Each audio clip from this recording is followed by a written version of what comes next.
கர்த்தர் நல்லவர். யோவான் 3வது அதிகாரம் 16வது வசனத்திலிருந்து 19வது வசனம் வரைய நான் இன்னைக்கு வாசிக்கிறேன்.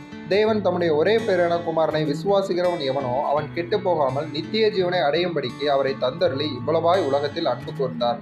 உலகத்தை ஆக்கினைக்குள்ளாக தீர்க்கும்படி தேவன் தம்முடைய குமாரனை உலகத்தில் அனுப்பாமல் அவராலே உலகம் ரட்சிக்கப்படுவதற்காகவே அவரை அனுப்பினார். அவரை விசுவாசிக்கிறவன் ஆக்கினைக்குள்ளாக தீர்க்கப்படான். விசுவாசியாதவனோ தேவனுடைய ஒரே பேரான குமாரனுடைய நாமத்தில் விசுவாசம் உள்ளவனாய் இராதபடியினால் அவன் ஆக்கினை தீர்ப்புக்குட்பட்டாயிற்று. ஒளியானது உலகத்திலே வந்திருந்தும் மனுஷருடைய கிரியைகள் பொல்லாதவைகளாய் இருக்கிறபடியினால் அவர்கள் ஒளியை பார்க்கிலும் இருளை விரும்புகிறதே அந்த ஆக்கினை தீர்ப்புக்கு காரணமாய் இருக்கிறது. இங்க 2 விதமான மனிதர்களை குறித்து சொல்லப்பட்டிருக்கு. ஒன்னு விசுவாசிக்கிறவர்கள், இன்னொன்னு விசுவாசிக்காதவர்கள். விசுவாசிக்கிறவர்களுக்கு என்ன நடக்கும்னா ஆக்கினை தீர்ப்புல இருந்து அவங்க விடுவிக்கப்படுவாங்க. விசுவாசியாதவங்களோ ஆக்கினைக்குள்ளாக தீர்க்கப்படுவாங்க.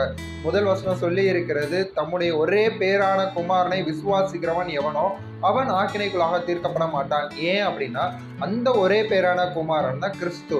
கிறிஸ்து என்ன பண்ணினா சிலுவையில நமக்கு வர வேண்டிய ஆக்கினை தீர்ப்புகள் எல்லாவற்றையும் அவர் சுமந்து தீர்த்திட்டார்.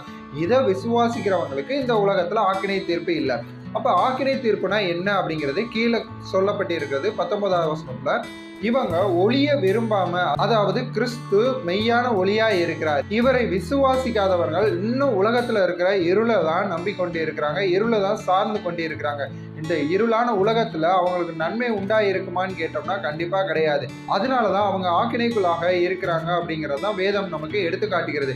இந்த உலகத்துல அழுகையும் பற்கடிப்பும் சமாதான குறைச்சலும் தீமையும் இருக்கிறது. இன்னும் சொல்லப்போனா ஆக்கினை தீர்ப்பு அப்படிங்கிறது ஒரு மனுஷன் தான் செஞ்ச பாவத்திற்கு இந்த உலகத்துல இருந்து வர வேண்டிய தண்டனையை அனுபவிக்கக்கூடிய காரியமா இருக்கும். இந்த ஆக்கினையிலிருந்து விடுபடணும் அப்படின்னா கிறிஸ்து நமக்கான காரியங்கள் எல்லாவற்றையும் சிலுவையில செய்து முடித்தார் அப்படிங்கிறத விசுவாசிக்கணும். விசுவாசிக்கிறவன் ஆக்கினை தீர்ப்புக்கு உட்படாமல் இருப்பான்.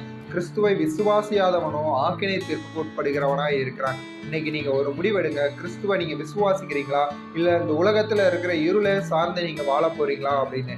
நீங்க இருளை சார்ந்து வாழ்ந்தீங்கன்னா உங்க வாழ்க்கையில ஆக்கினை தீர்ப்பு இருக்கும். தேவனை சார்ந்து வாழும் பொழுது நீங்க ஆக்கினை தீர்ப்புல இருந்து விடுவிக்கப்பட்டு இருப்பீங்க. ஒரே பேரான குமாரனை விசுவாசிக்கிறவன் எவனோ அவனுக்கு ஆக்கினை தீர்ப்பு இல்லை அப்படின்னு தான் நம்மளுடைய வேதம் நமக்கு எடுத்துரைக்கிறதா இருக்கிறது. இந்த வார்த்தை உங்களுக்கு பிரயோஜனமா இருந்திருக்கும் நான் விசுவாசிக்கிறேன். கர்த்தர் உங்களை ஆசீர்வதிப்பாராக. ஆமென்.